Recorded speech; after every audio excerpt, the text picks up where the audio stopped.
I went there in the morning and I sat, these 14 kids were sitting there, 15-year-olds. The way they were glowing in that dim lit room, the way these 14 children were actually glowing, I sat there and wept because I was not like this when I was 15 for sure.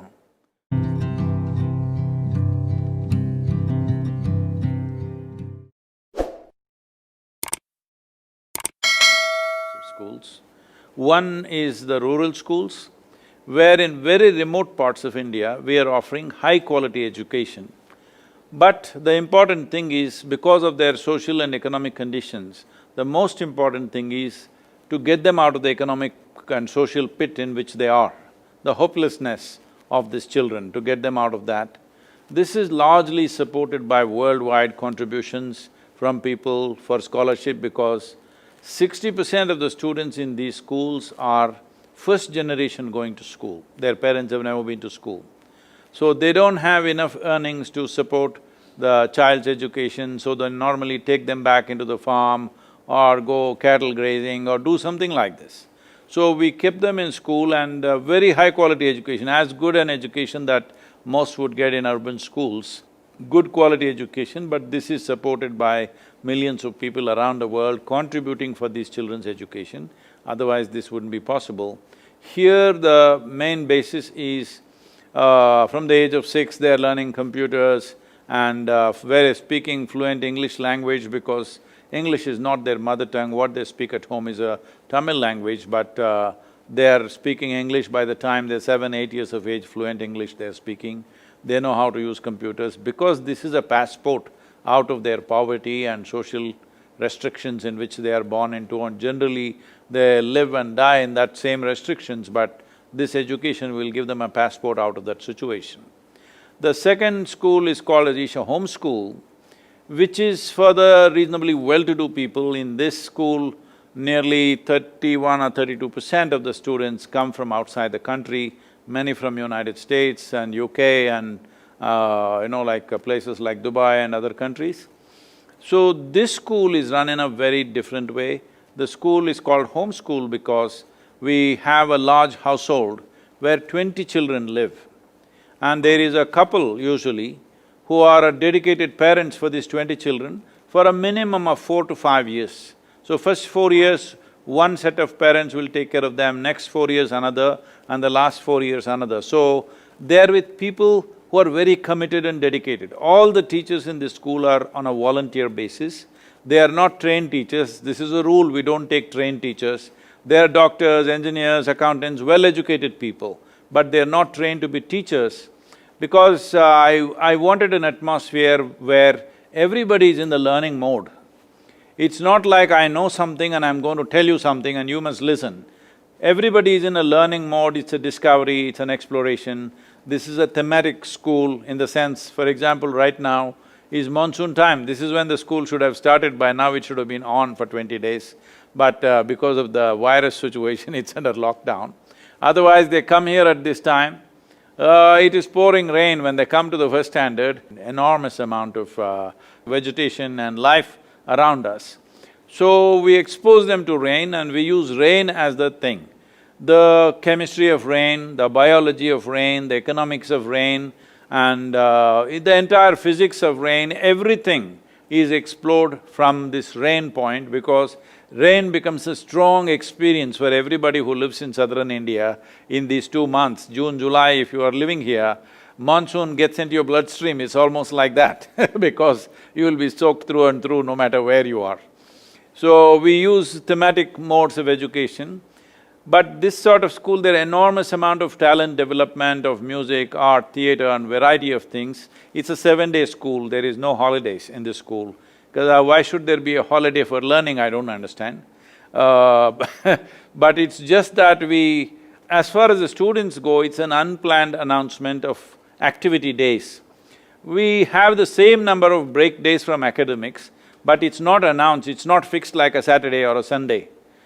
Anytime it will be said, today we go and visit something else, we go and work in the field, do something else, but it's not classroom academics on at least 4 to 5 days in a month. But that is not something that they must look forward to, so it is never announced. We don't want that thank God Friday kind of culture that people are seeing how to get away from what I'm doing. So there is an enormous enthusiasm in learning because it's very exploratory kind of learning. This is possible because of a very dedicated teacher community which is there, and we have a proportion which is very, what to say, luxury in a way. For every 4.5 children, we have one adult taking care of them. So there is no punishment, there is no abuse, everything is done with a culture of nurturing them constantly. This is a wonderful school, but scaling it up is a problem. We are looking at how to put up a second school in another part of the country, but there are many challenges to produce the same kind of dedicated people to do it, because it is not run on a systemic basis, it's more run on looking at every child for what they're competent of, identifying that, there are no marks, there are no grading, but among the teachers there is grading, there is never a kind of branding the child with any grading, you're A, B, C, there is no such thing. But constantly they are being nurtured. This is only possible in a very committed and dedicated atmosphere. This is difficult to make large scale for all the children. To provide this kind of education for the whole world or for the whole country is a very difficult proposition. But we are looking at how to produce leaders out of this so that in future sometime, maybe in a couple of generations later, this is what schooling will mean, that it is about cultivation of a human being to the best possible level, not just a mass-productive industry that everybody has to go through. The third layer of the school doesn't have any academics. From the age of 6 to 18, they have to commit for 12 years, otherwise we don't take them. This school has only 6 subjects. These 6 subjects are, they do classical music. Indian classical music is an enormous subject in terms of learning process. It stimulates the brain. There are many researchers showing how the classical music will stimulate the brain and stabilize the body and intelligence in a certain way. I must tell you my experience. When we started the home school many years ago, when I first went there, it was the first batch of students, they were all 7, 8-year-olds. Morning assembly, I just went to visit and see how the children are doing. They were all, like this, like broken tops, they were moving. Then I said, why are these kids like this? And I just did a simple thing. I just brought 7 notes of the music that every day, 12 minutes a day, they must do. The Indian notes are different from Dora thing, it is Sarigama Padanisa like that. It has many varieties of combinations. The simple combination of things, just 12 minutes.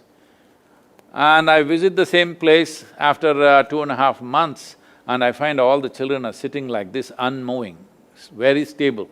That is the kind of difference it has done. So, bringing in a certain amount of classical music and classical dance, everything, many children who are identified as autistic have completely come out of that. So, this school has classical music, classical dance, yoga, Kalaripayattu, which is considered as the mother of all martial arts. I don't know if you heard about it, it comes from southern India. It's a very extreme kind of martial art, but it's not about fighting, it's all about disciplining yourself both physically and mentally, which needs a very high level of attention.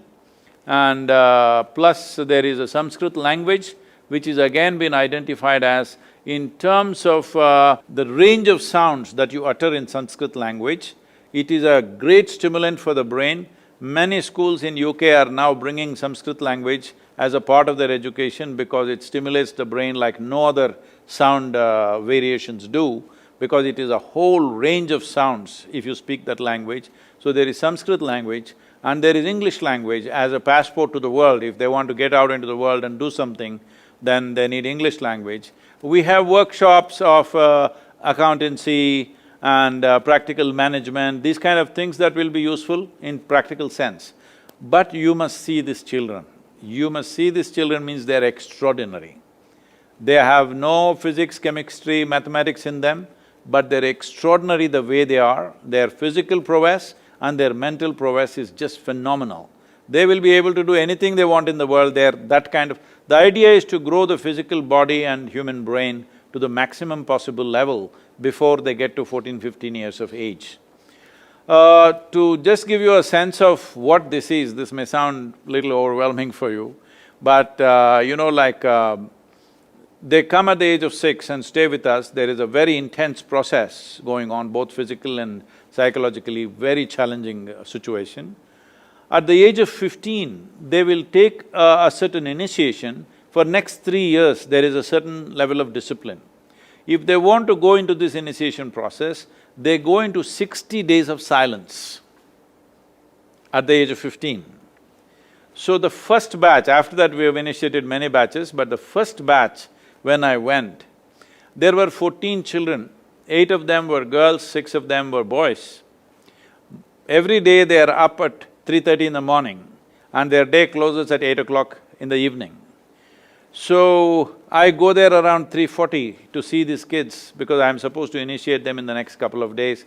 I wanted to see the 60 days of silence, how are they doing? I went there in the morning and I sat, these 14 kids were sitting there, 15-year-olds. The way they were glowing in that dimly lit, a dim-lit room, the way these 14 children were actually glowing, I sat there and wept because I was not like this when I was 15 for sure. They were so extraordinary and their abilities, their talents are such, their music capabilities are such that if you do not see them, if you just listen to their voices, you would think they are over 45-year-old musicians singing because that level of maturity is what they have in this. Extreme discipline in this place, this is like a 12-year boot camp. It's run like that, very high discipline, but they're exuberant and joyful children, totally unfettered by anything, there is no pressure of you have to do better than somebody, but everybody is working at their best. This is also run by very dedicated staff, that's why it is the way it is.